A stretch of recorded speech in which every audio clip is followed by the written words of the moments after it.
how to launch an initiative from the company's point of view, how to get an initiative started. That's what we'll cover. So I hope I'll get through those. So first of all, let's go through this. This is essentially, if we were having a breakout, I put a breakout in here, but it's your homework assignment. The last thing down at number 5. Nagwag principles. That came out when I was writing the book. We got tired of saying no greatness without goodness, because that's a lot of words, and so the publisher created an acronym for it.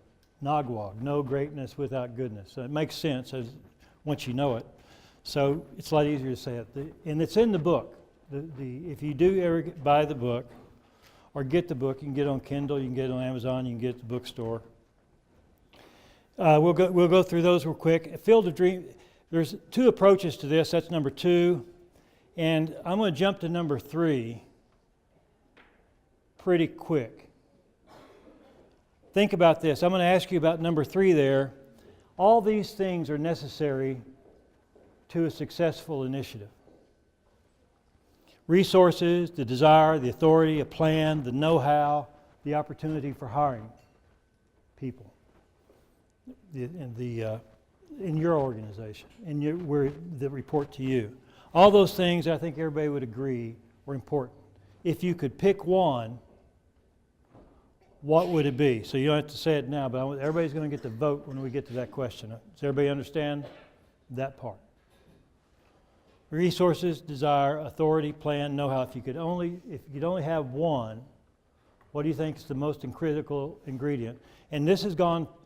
There's a lot of members of the club, and we talk to each other, and we have an answer to this question that we believe. And it'll be interesting to see how we line up. All right, so let's go real quickly, and we'll go through the Nagwag principles. And it says right there, discuss them in more detail in the book, buy it, you'll like it. That's the only ad. I'm a terrible promoter. This is about all the promotion you're going to get. But when I wrote the book, I wrote 2 sections in the end, 2 appendices. How do you get started? And I put some principles in there, and then it said, as a parent, if you have a child with a disability, what are the things you need to look at, or what we learn from our experience? One is have a champion. No champion, no initiative. No champion, no initiative. It requires a champion. Every change requires a champion. This is a change. If we just are looking for more qualified candidates, we're going to have the same results as we always had. Doing the same thing, same results. This is about change. Set a goal and monitor relentlessly. There's kind of a no-brainer in this, but it's surprising how many people will start an initiative. For any other initiative, they will have measures and timing and all that kind of thing, but many people let's just hire some people there. We're in business. We do know how to, one project management is what we're good at. Why wouldn't we apply the same skills we have in the regular, normal, traditional role as we would this role? Go big, inspire and identify invisible barriers. Go big. What I mean by that, I have a lot of people would call me up. I remember the president of Clark Shoes called me up. He says, we want to do this. And I said, how many people are you thinking about hiring? And he said, we're thinking about hiring about 25 people, disabilities. And I said, what kind of disabilities do you have in mind? And he kind of described them. And I said, here's my only advice to you. Take your number, whatever you're starting with, and double it. And whatever range of disabilities you're thinking about, double it. Because that's what we found. You can go twice as big as you think you can. And when you go big, it doesn't inspire somebody. And like in my story, a lot of the story I told you today, I told to the organization. Because they had to be inspired to do this. They had to realize nobody had done this in the world, and if we've done this, we could be a model for the world. That's a truth. That's an inspiring, because people will do one thing for mission. They do very little for money. But something with meaning, that gets to the discretionary effort. Nobody jumps on a grenade for a stockholder. But when it's for something bigger than themselves, That's what this can be about. And with that inspiration comes a lot of creativity. And the invisible barriers, I talked about that a lot. We have a lot of them. They're unintentional, but they're barriers nonetheless. One of the ones is the way we regard people with disabilities. All of us, I believe, or let me speak for myself, maybe nobody has this, I have lots of prejudices. I'm very judgmental. And I'm judgmental, and when I started this, I was the same way about people with disabilities.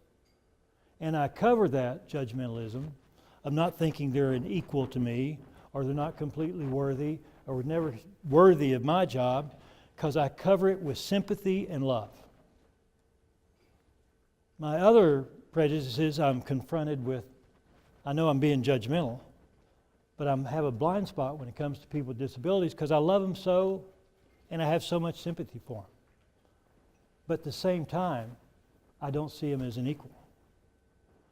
That's why those become invisible barriers, and they're in our processes that we're unaware of, unintentionally. Bias for action, not planning. I'm going to talk about that in an approach. Don't underestimate. Stretch, ask the person. Keep the same standards in place, same performance standards. Don't start doing with carve-outs. If you're going to do this, you're going to be a showcase, and you don't want to have to give up on any performance. There are people out there with disabilities who can do just as well as anybody else. There are people who are just can never get through that last bit, who come within 10 inches or 2 inches of the surface but are still drowning. Don't lower standards. Open the door wider. Keep fear in check. That's the number one impediment. When I talk to other executives, what was the biggest impediment to doing this? Fear. What if we make a mistake? What if we get sued? What if somebody gets hurt? What if we fail? It goes on and on. People look at a glass either half full or half empty. A lot of people look at it half empty. And when we're confronted with those questions, and they'll come from everywhere, don't blow them off, engage them. What's the risk? If somebody says, what's the risk? What if we get sued? Do we ever get sued anyway? And what would we get being sued for? And other people have done this. What's their experience in getting sued? Because there's facts around this. What happens if a parent complains? Have we ever had a family member complain about anybody? All those kind of things. What if somebody gets hurt? Do we have people get hurt? What's the evidence say about the cost? Explore it. Take it all the way down. And then at the end, the operator's going to say, I'm responsible for this. That's what having the champion in the operation. That was what was able to trump a lot of those discussions. I'm the one who's responsible for the results. I'm the one that's ultimately responsible for the working conditions and the working environment, and that's my responsibility. I need your help in executing that, but let's make no mistake. This is a failure, it's my mistake. That gives people the courage or the confidence to go forward. The thing about leadership, I will say about, and I know we all observe this, my favorite story is one of Joan of Arc. Joan of Arc, everybody knows the story about her? Didn't end up that well. But they made her a saint 500 years later, so I guess she felt good about that. She was an uneducated girl in France who had a dream that she was going to restore the back to his crown. They were in this war, became 30 years war with England. She had this dream, a vision, said an angel came to her and the king heard about it, so she went to the court and told him about that in such a way, in a convincing way, so he put her with all these generals. You always see pictures of Joan of Arc in the armor and stuff, so he put her with his generals. And the first battle there was at Orleans. And she's with the council, and they're going to say, okay, our plan is we're going to hold the city under siege. That's what works the best. We starve them out, it's the most effective, long term. We'll make it. She says, no, we need to attack. We need to attack in the morning, first thing. And they said, no, you don't understand. We have a lot of experience with this. You don't know anything about battle, wars. We got this. said, no, we need to attack in the morning. They said, if you attack, nobody will follow you. And she said, then I won't look back. And she started off the next morning armed with not a sword or a spear, only the flag of France. And they did follow her, and the city fell. Leaders need to make sure they're going to go no matter who follows. Now, sometimes it's like you got to look back and make sure they're still there sometimes. But that kind of commitment empowers everybody else, because everybody wants this to happen. Make no mistake. Everybody would like this to be successful. It's the fear. Start where the local ops support the organization. Okay, I'm up here at corporate. I could provide all the cover to this. So that was good. But when we opened up that center in Anderson, if we didn't have the general manager engaged, it would have never happened. Because he could do to me what I do to the CEO, drag feet on this. He was committed, so I had to pick a leader, or I had to have a leader volunteer who wanted to do this, but who was also a good leader if I was going to do any change, because this is about change. So having those two traits in the person where this, in the area or the operation is going to happen, a good leader, and a good leader with a heart for this. Because they're the ones who have to answer the day-to-day questions. And our distribution center, frontline managed, all those people you saw in that film had never worked with a person with a disability before in their life. They're the ones who say, now I'm a better man, a better husband, I'm more patient. I like the guy, which has not always been one of my long suits. He would sit there, they would come, what happened? So people were afraid to ask. He would have people write questions. At the end of the day, you write your question that you're afraid to ask in front of the other managers because you look dumb. We'll put it in a hat and pass it around, and he pulled them out one by one, and they talked about them. He didn't have all the answers. He said, what do you guys think? What do you think about it? And sometimes he said, I don't know the answer to this one. Have we had it come up yet? Well, if we hadn't had, we'll figure it out when it comes. Sometimes, like honesty. Honesty pays off in this. We didn't have all the answers for this. Okay. This was one, number 9 and 10 are two things I think everybody knows in the building. We talk about them all the time. Consistent and objective, flexible in means. That does not mean the ends justify the means. If that means you subvert what you try to hope to do, but let's kill for peace. That's a means versus an end. We're talking about we're consistent and objective. We want that inclusive workforce that's effective. We're willing to fire or modify any policy or procedure. Now here's the key word we can use in business. Pilot. Right? You can do anything under pilot. So I learned to say that very quickly. I say, you know what we're going to do? If something gets in the way, we're going to change it. We spent millions of dollars putting that in place. You can't do that. Oh, it's a pilot. They go, okay. Just became invisible to them. It's a pilot. Yes, you know that. Everybody in the trenches never anything with a pilot. So what I'm hoping you do is launch a pilot. And that gave us a lot of room because, oh, by the way, and it really is because what we're going to do is learn from it.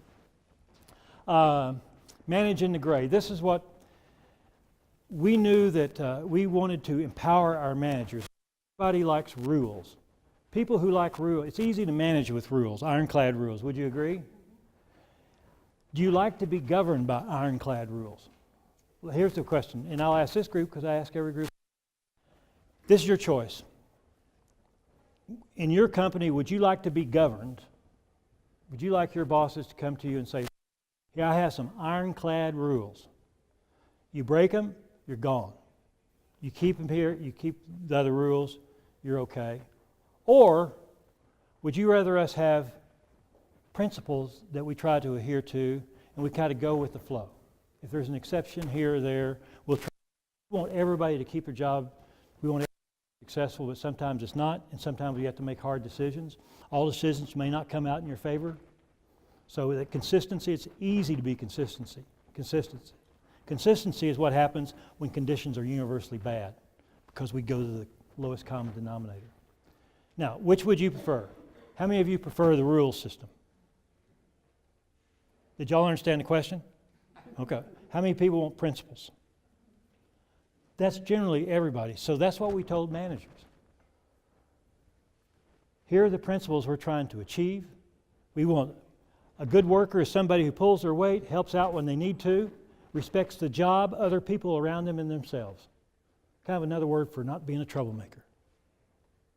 And an exceptional employee is all those things plus makes the place better. That's what we're trying to work for.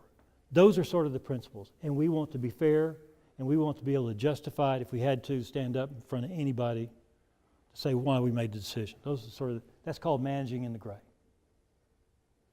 And we have been rewarded with that. And that's why you heard the guy say, I'm allowed to be flexible with my employee. It's not an either or. You perform this today or you're gone. What they don't want to do is fire anybody in that building, so they work their tails off to make people successful. When I hear managers in that building, they tell me stories. We had this one woman, they told me,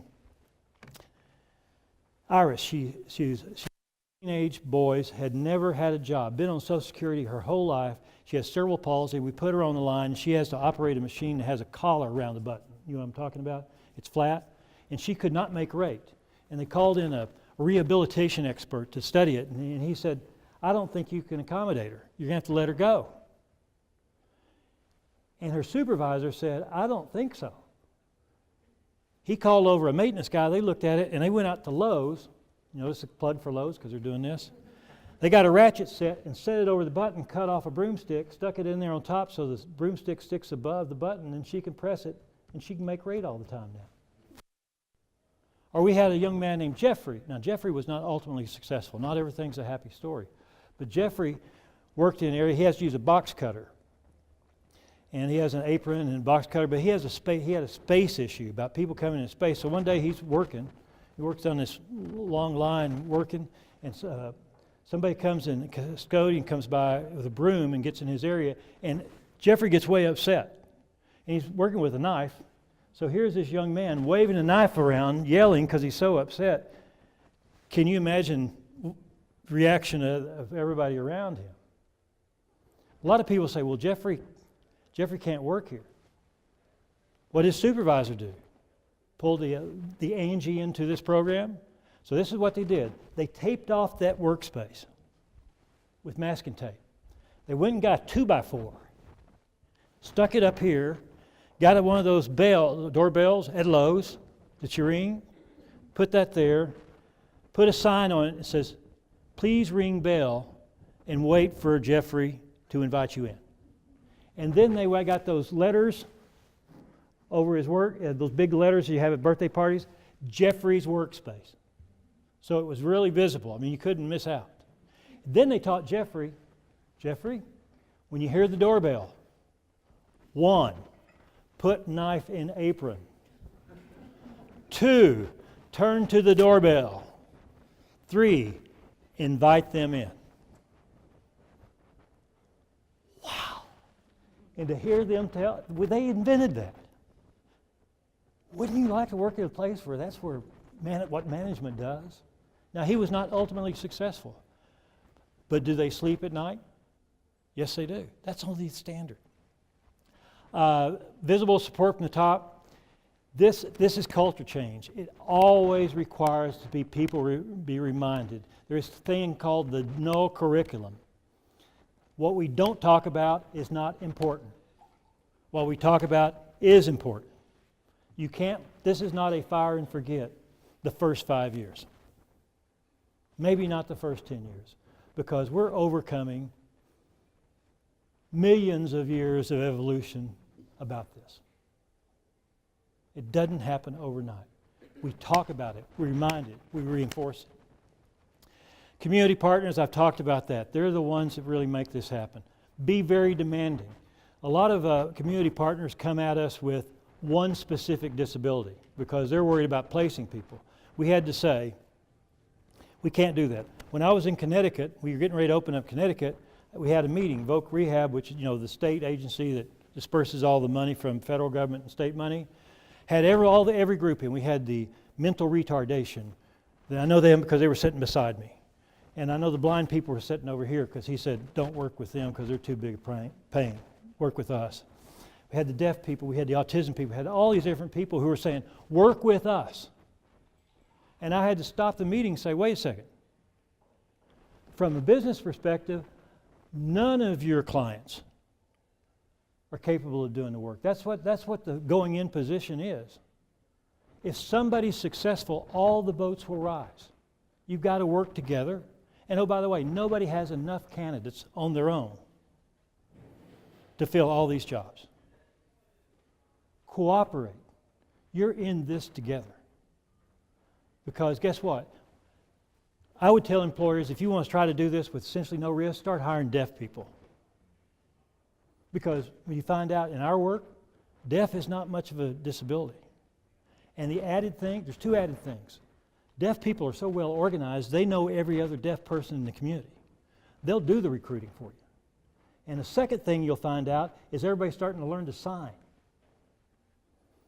In our Waxahachie Center near Dallas, all the managers have learned to sign, and it's the biggest problem when the general manager has a meeting, because while he's talking, everybody's signing to each other what he's talking about.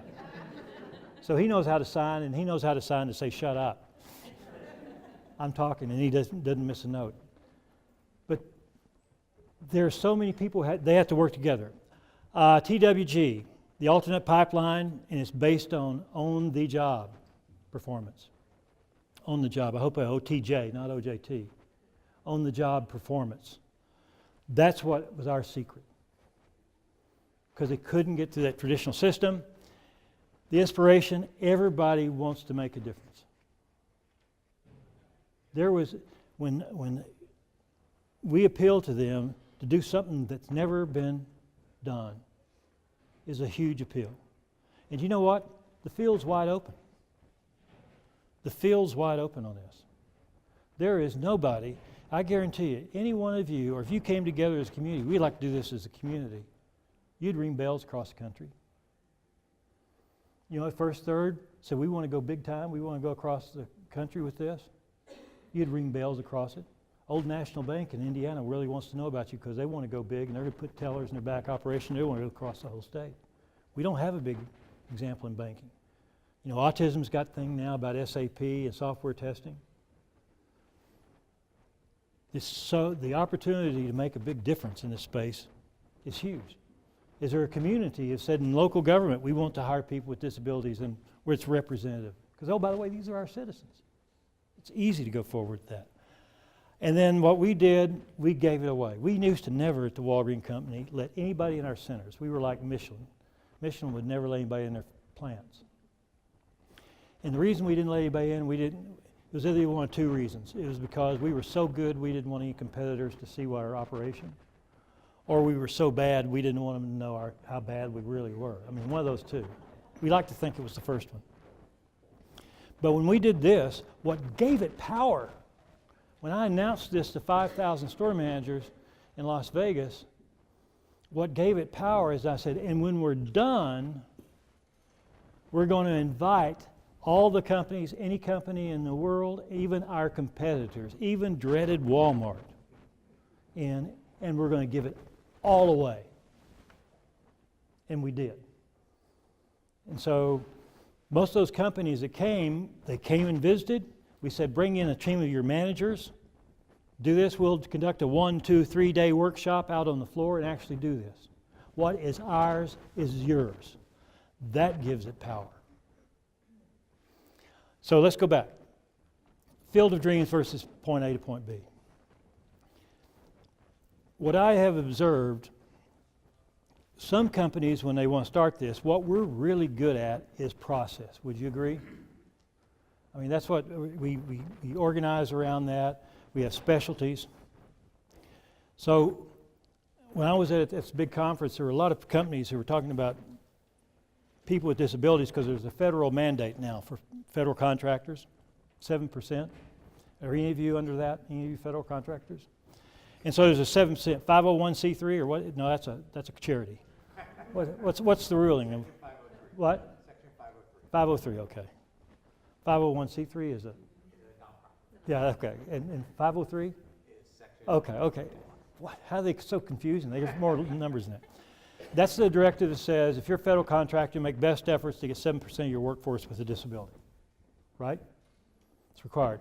So as a company, what's the first steps we do as a company when we heard that? Let's go out and get everybody to disclose that we already got. The first step wasn't how are we going to hire more people with disabilities. It was how are we going to get people to disclose. And then at this conference, the other thing we're going to do, we got to organize an employee resource group around this, disabilities. We got to make that an effective group. And then what we ought to do is we need to maybe centralize accommodations, because the best practices say instead of accommodation, we need to figure out how much we're willing to pay for accommodations and get a process around it when somebody asks for it. And what we ought to do is go out to our contractors and our vendors and get them to hire people with disabilities. Have you all done any of those things? Now, how's it doing for employing people with disabilities in your company? Because that's the process. That's why, and the reason I call it the Field of Dreams, that's important for the long run. Those are things in place to support what exists. But it's hard to start from those places. And I call it the Field of Dreams. It's kind of like, we're going to plow this field, we're going to do all these things, and spin around these things, and hopefully the birds from heaven will come down and drop people with disabilities into this. It's important for the long run, but for the short run, I think the shortest distance from point A to point B is to hire people with disabilities. That's what we did. We're going to hire 200 people with disabilities. What do we need to do to support that? That's where it starts. And once you do that, that becomes clarifying, because also we're really good at business at going from here to there.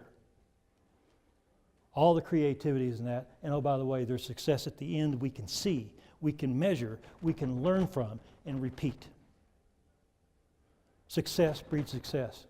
Failure even breeds better success next time. All right, so let me kind of tell you, I would do, okay, I got to cover this, and I'm going to cover this. Number 3, have you got the answer? Resources, desire, authority, plan, know-how, opportunity. All right, how many people are voting for resources? You have to have, that's the only one thing you would have. Okay, how many people voted for desire? Okay, and how many authority? How about plan? Plan? Know-how? Opportunity. Now, it's interesting, what would the room, if you voted for one thing, what would it have been? What got the most votes? Desire. When I talk to my peers that are doing this, that's number 1 on their list too. The biggest predictor of success is the desire to do it. No amount of planning, no amount of know-how, no amount of having resources, no plan. And planning is really scary. I always get scared because it's like a field of dreams. I've seen people go in that. Have you seen the planning door at your business? Because it's like everything else. You open the door, go in the planning door, and you don't come out. Because priorities change. There's so many things in here, they don't come out. Planning has its place. But as a critical element, it's a supportive element, an important element, but not the critical. It's desire. I will take the desire on anybody, on a manager that wants to do this, than I would if the know-how. We can get the know-how. We can't build desire. Okay, here's it. When people ask about this, how do I do this? And I mean, many of you might ask this. How do I do this? I say, okay, my experience, there are 4 questions you ought to ask before you ever get to how. First one, why? Why would you want to do this? And why is that important? If you don't know the why, when you try it and something goes wrong, you may not try it again because you don't remember why you got in this in the first place. There's a why that you have deep down that you may not share, but if you do share, will probably be the most convincing thing you could say to the people below you why to do it. You maybe want to say, we're doing this because this gets us a workforce that can do the job, or this is a workforce, by doing this will enhance our brand to customers. That's maybe who you say to the boss, but it's very rarely the underlying why. There's usually when these guys get together, let me kind of tell you what happens. Every year for the last 10 years, there's about 8 executives that get together for one day at my house.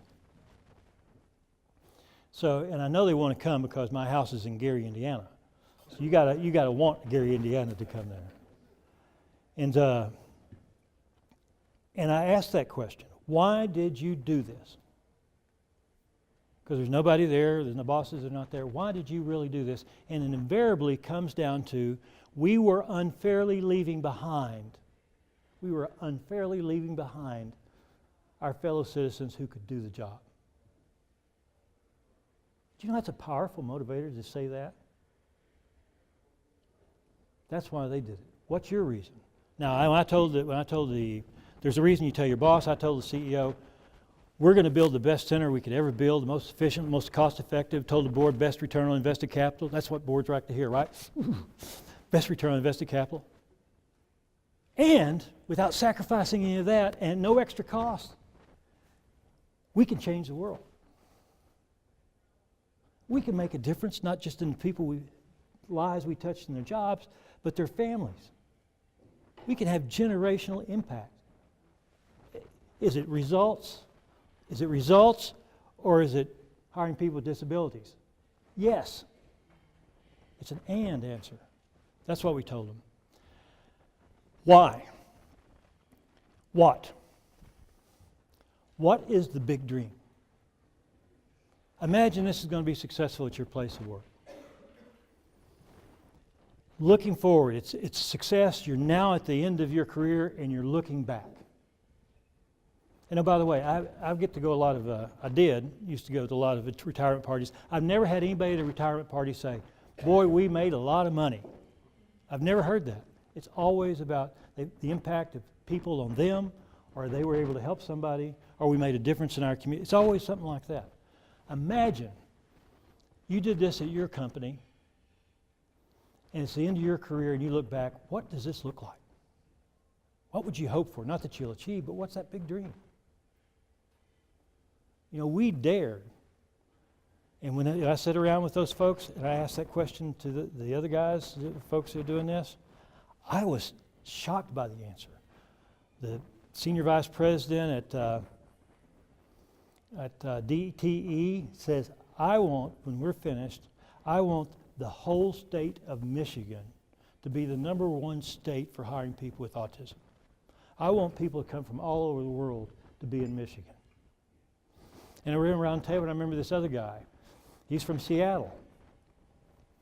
He says, what I want people to recognize on some of the people, and I remember the ones about autism because they stuck out. He said, I want people to be able to recognize that autism may be the next level of evolution. Those were huge. Nobody said, I think I'd like to hire 20 people this year. Those were big dreams, and they had power to them. And the reason the big dream is important, because on the what's the big dream? Because the big dream helps us determine what we're going to do and not what we're going to do. Because we don't know how we're going to get there or how long it's going to take, but we need to do something that's kind of consistent in getting there, and that's against the big dream is how we measure if we need to change or not. When we had those enclaves, our big dream was inclusion. Our big dream was, like I told, the hope and history. We welcomed them as our own. It's completely inclusive. Full, engaged people. And when that woman said, I'm not one of them, we knew we were off track. Time to readjust towards the big dream. That's why the big dream is important. And along with that, what are you willing to do, not what are you not willing to do? That's really important on this. What are you willing to do? We're willing to change any policy that gets in the way of an inclusive, effective workforce. I'm willing to set aside a number of jobs and set a goal. I'm willing to manage in the gray. And I'm willing to open up our centers for partners to come in and learn our jobs. What are we not willing to do? We're not willing to spend any material amount of money. And we're not willing to lower our standards because that's not consistent with the big dream if we're going to have full inclusion. That was part of the reason we kept the same performance. We weren't willing to do that. Those kind of set the resources around it and the constraints. That's what the what. Now the where are the jobs? Where is the hiring opportunity? And I always like to think of entry level. Why entry level? Because people with experience are probably employed, maybe underemployed, but they're trying to hold on to those jobs as long as they can because it's so tenuous. Entry-level jobs, you don't have all that experience requirement, may have education requirement around it, but there's a bigger pool out there, and you can develop that talent, and there's typically more jobs in entry-level positions. That's a good place to start. And it's not jobs for people with disabilities. Now, when you thought about it on that person with a disability and the job appropriate, do you think it was, what kind of job was that were you thinking of? Did anybody have a line manager as a job? Did anybody have a clerk doing repetitive, routinous work? Because most people come to that. If you were in a grocery store, you would have had the bagger. A lot of people do. What are the jobs? It's up to the supply side to figure out the right people to do those. Start with jobs, not jobs for people with disabilities. And the who. Who is going to be the local champion? Who is that leader? Good at change, good leader, has a heart for it. That's what's required. Then go out to the system. Then you figure out, what does this thing look like? Before you ever get a partner, where do I want to do this? I know who the leader is. I have a number I have in mind. I got all these jobs here. What's the what we call the smallest executable version? You'll see this picture. Can you read that? It says smallest executable version. I'll read it. It moves us towards the big dream. It strikes a balance between the likelihood of success, the movement towards the big dream, what we will learn or prove, and what will also inspire us.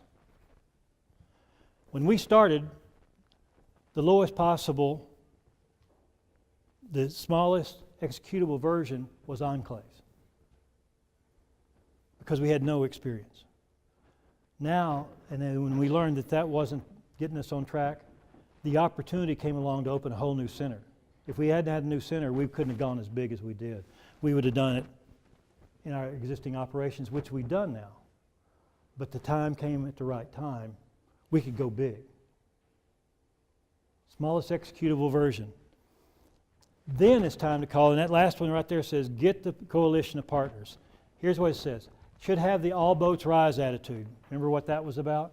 All boats rise and they should be open source mentality.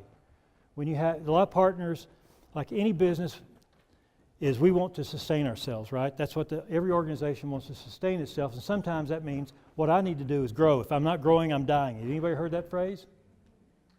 You know, essentially the best model for business, and if you go back to business school, in Michael Porter's book on competitive strategy, it has the forces, competitive forces.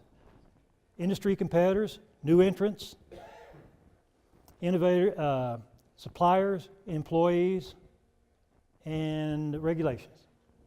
Those are the things you need to contend against. If you're successful, you have a monopoly. That's called success. A lot of partners, they want to grow. And if they say, I want to do all you, I want to be your partner in all things, I'm the go-to person, and everything has to come through me, that's not going to be that successful. Partners, our lead partner has a coalition and represents all disabilities. All boats rise. When they put out those job descriptions and those requirements, our partner, Dale Thompson, had placed 13 people the previous year, his best year ever. And we were asking for 75 for day one, and to grow to 200 within a year. He went out and formed coalitions with all the agencies in 3 counties, all the schools, gave them all the requirements, said you pre-screen according to these requirements, because they understood our jobs.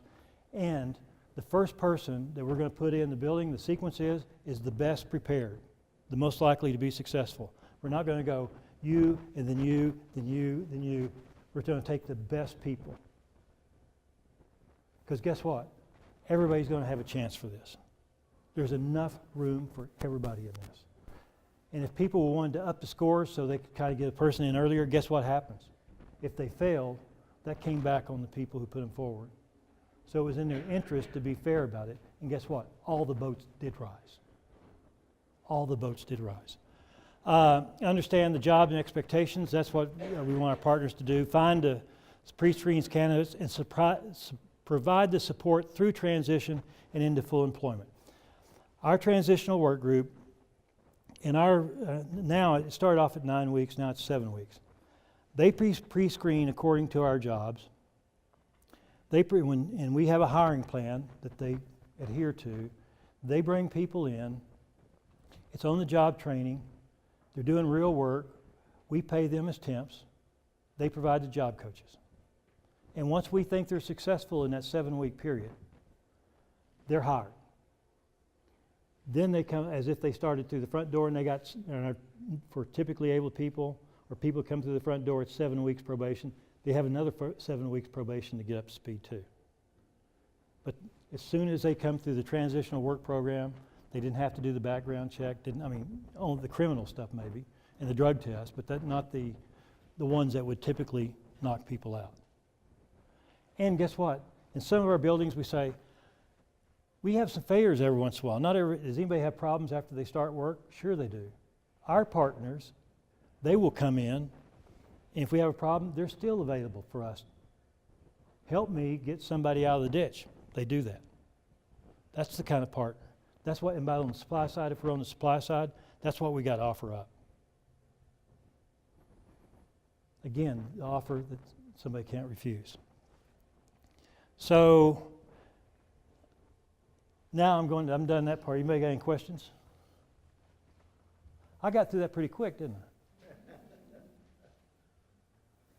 Before we start talking about this. Yes, ma'am. Not a question so much, just an observation.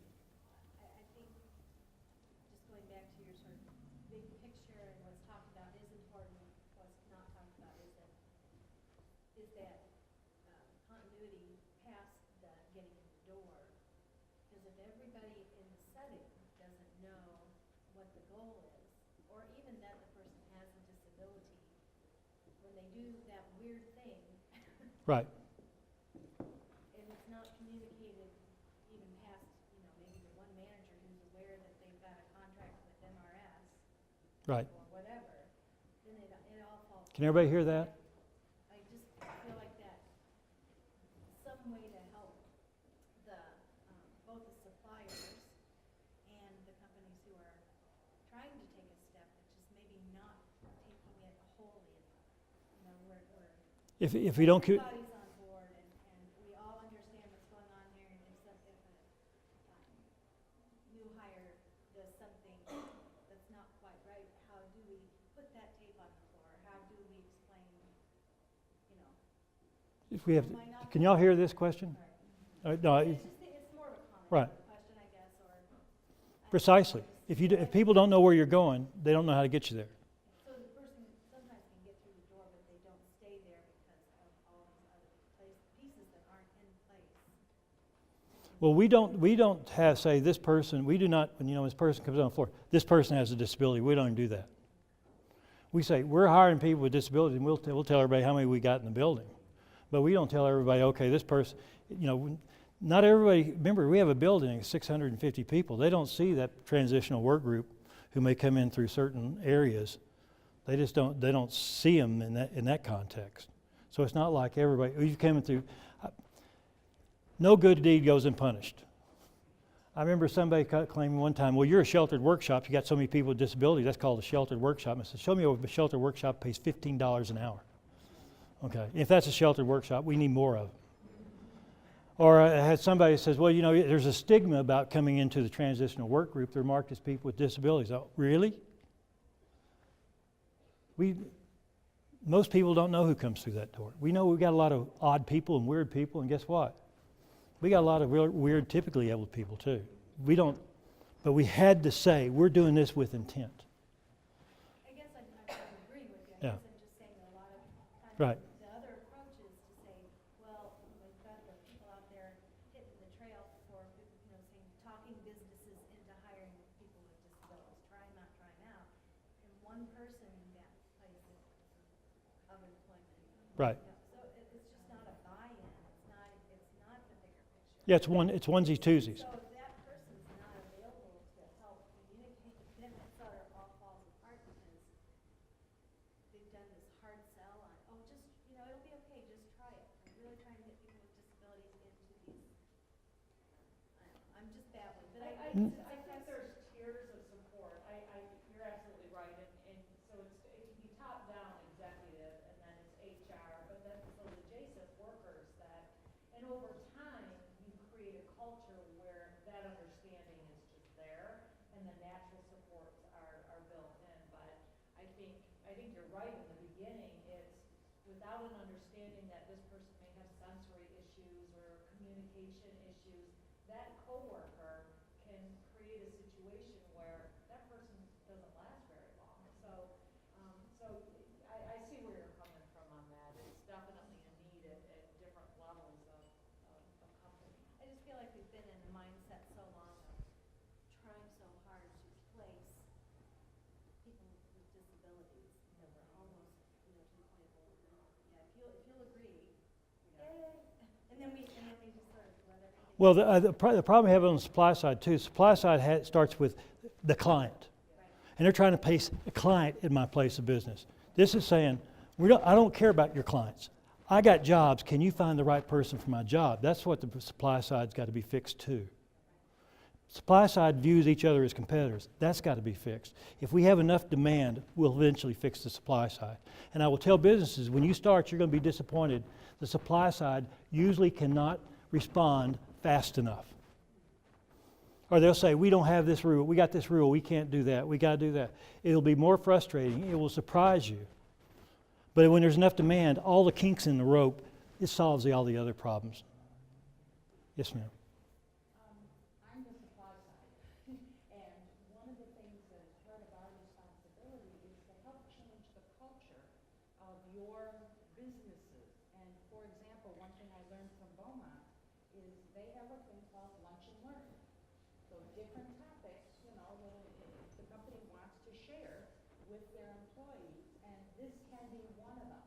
And it's just a matter of people don't understand what disabilities are. How do I deal with my coworker who I don't understand what his disability is? Just treat them like everybody else. Understanding what different type of disabilities are and what they entail. People don't always have exposure to that. So that lunch and learn type of atmosphere does help, and your suppliers of your people can help educate your workforce and make that change happen. And we did sensitivity training for all the managers. I think we did like 2 days worth of it over time. And then we had the question and answer period. And I went out to every center and told them what we were doing, even before we started doing it. And when I told the store managers, I asked, in the 5,000 of them, I asked them at the end, because I didn't know if they were buying into this, if you know somebody with a disability in your family or your neighbor or hold somebody in your heart with a disability, stand up. The Paris Hotel in the round, 5,000 people. 1,000 people stood up. This is something they want to happen. This is a northbound train. And we said this is a northbound train, or southbound trains, eastbound trains. But this is a northbound train. We're going to do something different. And it's got to be done from the top, over and over. Like you say, we're saying the same thing.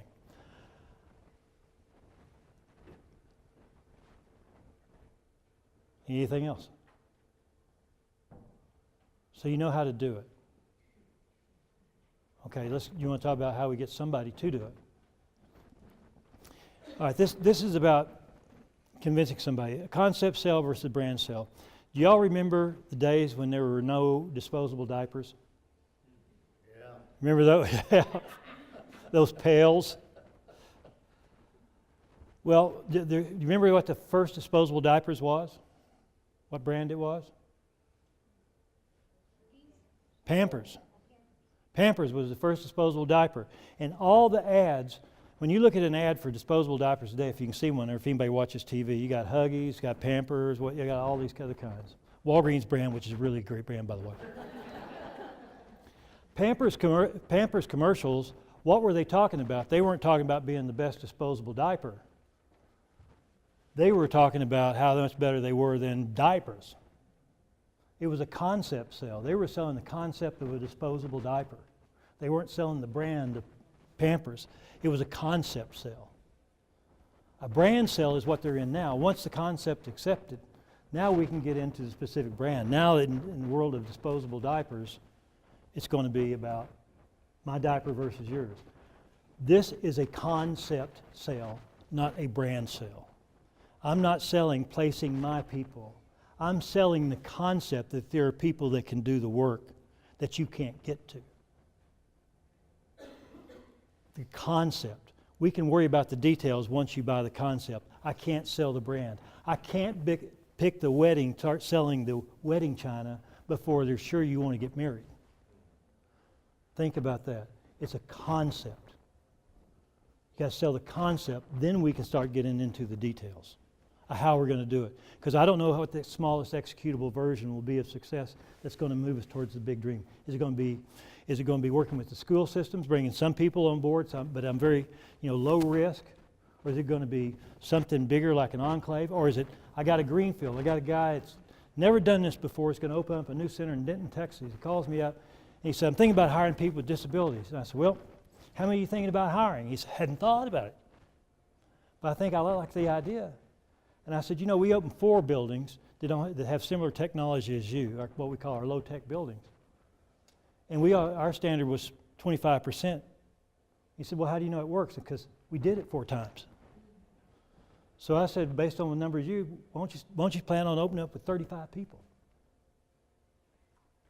Now we're getting something. That would be his smallest executable version, because I said, you know what's great about starting up? You don't have a culture, you don't have all your procedures in, you got all this stuff new, you got new management, people are open, there's excitement. Perfect for going big. That can be your smallest executable version.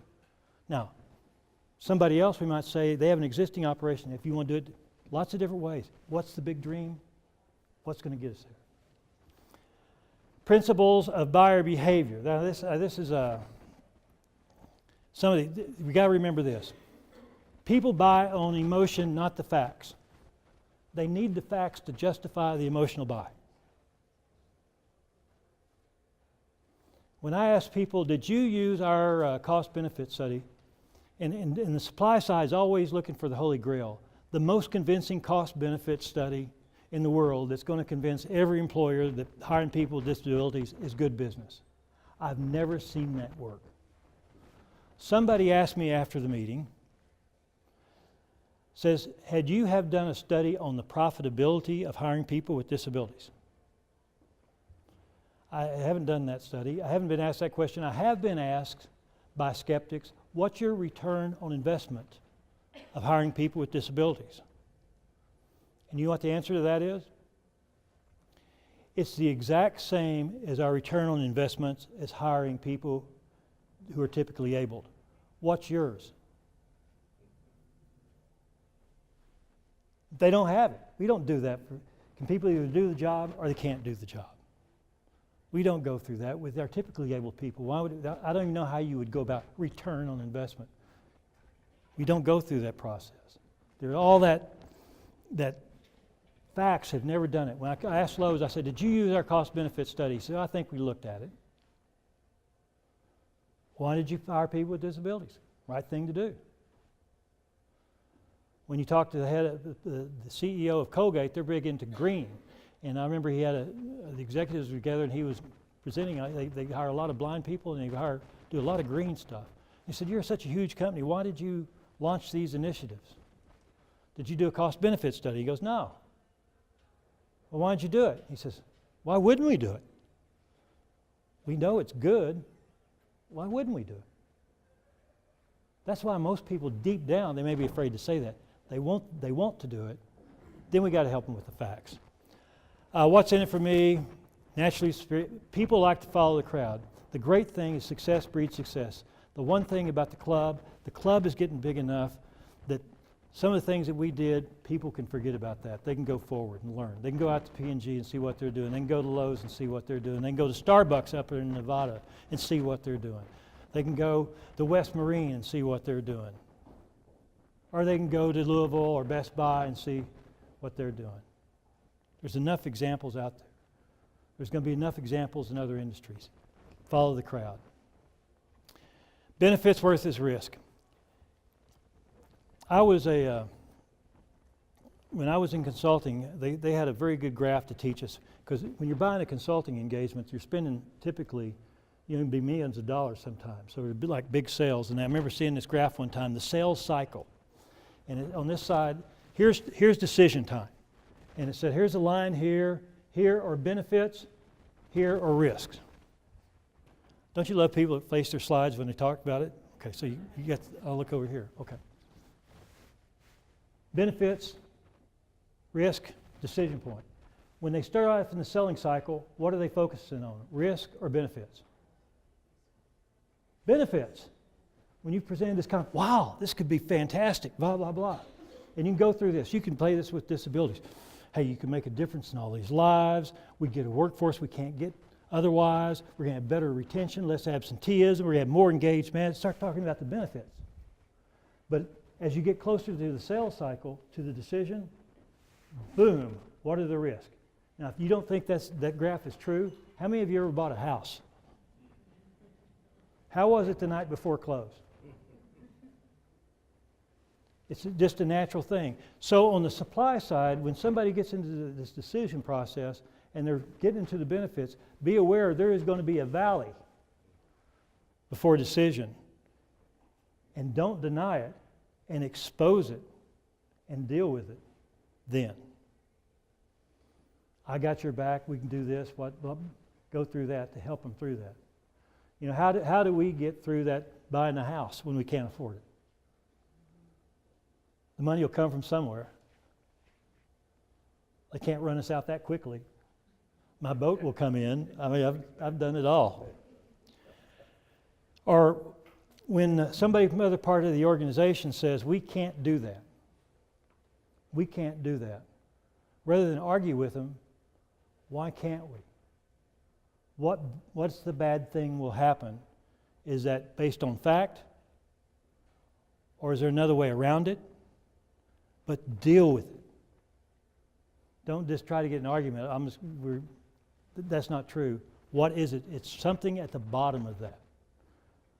The first objection is not usually the final objection or the real objection. And I could, in our case, the board, what happens if it doesn't work, we'll adjust. And they said, okay, it's kind of like pilot and we'll adjust. Those are the two words that can get you through anything. Or I've got your back. HR, I got your back. It's on me. Legal, it's on me. You advise me best. I acknowledge that. If you'd like me to write it down, I'll write it down. It's in your email. You're covered. But I need your help. So going back to this, we covered that. One little last thing. North wind theory. There's this company in Houston, Texas. When I was I started off at, which is now Accenture. We fell in love with this company because this had a president who claimed he'd read every book on management. He said every book only is worth one idea, and the problem about having all those ideas, you can't remember them. So he came up with this thing called Modelnetics. You can go online and look at it. He's still selling it. And he said he had all these concepts about change or about all these, he called them different grids, and he had these little stories, and they had a name and an icon. And the great thing about it, you could have them on a piece of paper, have them in your pocket, or pull them out of your desk. You ever get in those arguments? You said, at the end of it, or a day later on the way home, you went, I thought of that. Well, he had a little grid for that. And I remember the change grid, North wind theory, and it's a great concept. because it became part of the lexicon. Inside of Accenture, and we get ready to go to client, we got to say, we got a North Windham on this. We're really behind on this one. What does it mean? Okay, how is wind created? Is wind created by a high pressure zone from the outside or a low pressure zone from the inside? And here's a tip. When you look at the barometer, what are you looking at? It going up or going down when you're worried about a storm? What's that? Where you got going down. A low pressure zone is where it pulls in the weather. Pulls in the weather. So what essentially that concept means, people don't buy what they don't want to buy. We can't force it on them. We got to figure out what they're trying to buy. The low pressure zone. We've got to help create a low pressure zone to pull in the decision. We can't sell what people don't want to buy. That's part of it, is trying to get on their side of the table to see the world from their side. Now this next two, and I think, and we'll get to number 6 pretty quick. If you're going to remember one thing about this, about how do we get people interested in this, is expose and envision. Problems that are not my problems are not a problem. That's just the way it is. And most people are not exposed to this, have no sense of what it costs society. They wouldn't know about Angie. They would look at a person like Angie and not really think about, gee whiz, Angie versus another person. I'd probably go with the other person. But what about the Angie who sat through 30 of those interviews? Who could do the job? They're not exposed to that. Or they are not aware that, gee whiz, when I was told, I asked somebody, how much money do I need to set aside if I died today for my son to be okay, that he could live in safety? They said, well, you need about $3 million. Wow. What about all those folks in our stores who are hearing that same number? That's what it's going to cost. Who's going to pay for that? What if I have a grandson with a disability? What's that going to look like? Or a granddaughter that looks like for that? Once people are exposed, then the question is, then they're overwhelmed. You know, a lot of people don't want to see bad things because you're overwhelmed. What can I do about it? I don't want to see those kids starving in Africa. Well, what can I do about it? But exposure is the first step. Then the second question has to go with that to help them envision their role, that they can make a difference in this. And it's not to solve the complete problem, because we're not going to solve this. One company's not going to solve this, but oh, guess what? But that's just a start. And when people say you can't make a difference, you know, things have been like this a long way. Don't we say that? I'm just one person. I'm just one company. And problem's too big. There's so many starfish washed up out there on the beach. What does it make any difference? So I just throw one in, right? You've heard that story? You can't throw them all in. Well, I can throw this one in, and it makes a difference in that one. Or people say you can't change. There's no such thing as systemic change. I was brought up in Texas. The Civil Rights Act was passed in 1964. I got out of high school in 1967, so that was my freshman year, or I started my sophomore year when that Civil Rights Act was passed in the summer. Now, when I was a teenager, still in high school, when I go down to the department stores downtown in Wichita Falls, Texas, there were 2 sets of fountains I was brought up with, and 2 sets of bathroom, white and colored. And even when I was a senior and we go on trips, our bus driver, who was typically African American, and we would stop at a restaurant to eat, we would all go in, and you know where he would go? Around to the back door, because he was not allowed in. Now, I imagine looking back at my peers in the African American community who had suffered this 300 years, and the Supreme Court had passed Jim Crow laws that said that you can't intermarry, that you're supposed to cross, a man is supposed to cross on the other side of the street, supposed to answer to the name boy. The Supreme Court says that's okay, and you can have separate schools, which are separate but equal, but they really weren't equal. If I were my peer, who's my age today, that's the life they live. If you had told him or her that there would be a African American president in your lifetime? What would you have thought then, when there had been 300 years of things that told you that that can't be true? Who made that happen? Who made that happen? The world belongs to the dreamers. If we can dream it to be true, we can make it to become true. That's what I'm talking about. Envision. What can we do to start? We may be working on a dream that may not be our own. My wife gives money to Autism Speaks for research, for curing autism. And I asked her, I said, autism is 27. I don't think it's going to happen in Austin's life. Why are you giving money to them? And you know what she says? Because I do believe it can be cured someday. And I hope not to have a grandchild with autism. That's why we do things. And to be part of that, makes it worth getting up every day. That's the envision. Expose and envision them part of that solution. And now the last thing, don't forget, this is why for a champion. This is what a champion requires. DOA. You said number one. What's D stand for? Desire. What was the O? Remember the opportunity? And what's the A stand for? Authority. That's a champion. In my words, people say they're a champion. They may be an advocate or a resource. There's advocates, there's resource. A lot of times, I would say HR generally, unless you're hiring in the HR department, you can be a champion because they're working for you. But otherwise, if they're working in somebody else's area, you can be a resource, an advocate. But a champion has to have that desire, has to have the opportunity for the hiring, where those people will be hired and the results will be gleaned from and their abilities harnessed. That's the opportunity, and has the authority to do it.